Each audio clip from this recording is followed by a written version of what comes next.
In the name of Allah, the most compassionate, most merciful. The inevitable hour. What is the inevitable hour? And what will make you realize what the inevitable hour is? Both Thamud and Ad denied the striking disaster.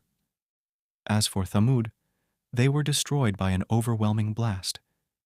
And as for Ad, they were destroyed by a furious, bitter wind which Allah unleashed on them non-stop for 7 nights and 8 days, so that you would have seen its people lying dead like trunks of uprooted palm trees. Do you see any of them left alive? Also, Pharaoh and those before him, and the people of the overturned cities of Lot, indulged in sin, each disobeying their Lord's messenger. So he seized them with a crushing grip. Indeed, when the floodwater had overflowed, we carried you in the floating ark with Noah, so that we may make this a reminder to you, and that attentive ears may grasp it. At last, when the trumpet will be blown with one blast, and the earth and mountains will be lifted up and crushed with one blow, on that day the inevitable event will have come to pass. The sky will then be so torn that it will be frail with the angels on its sides. On that day, 8 mighty angels will bear the throne of your Lord above them. You will then be presented before him for judgment, and none of your secrets will stay hidden. As for those given their records in their right hand, they will cry happily. Hear everyone, read my record.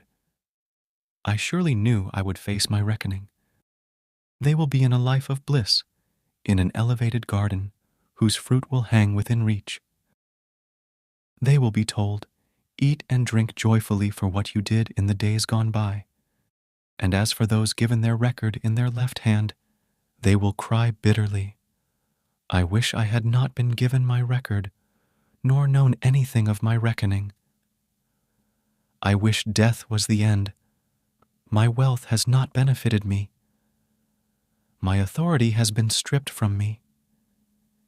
It will be said, seize and shackle them, then burn them in hell, then tie them up with chains 70 arms long, for they never had faith in Allah, the Greatest, nor encouraged the feeding of the poor.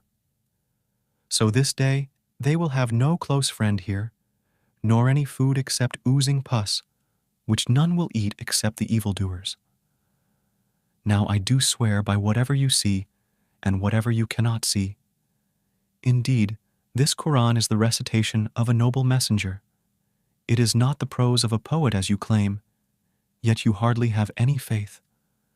Nor is it the mumbling of a fortune-teller, yet you are hardly mindful. It is a revelation from the Lord of all worlds. Had the messenger made up something in our name, we would have certainly seized him by his right hand, then severed his aorta, and none of you could have shielded him from us. Indeed, this Quran is a reminder to those mindful of Allah, and we certainly know that some of you will persist in denial, and it will surely be a source of regret for the disbelievers. And indeed, this Quran is the absolute truth. So glorify the name of your Lord, the Greatest.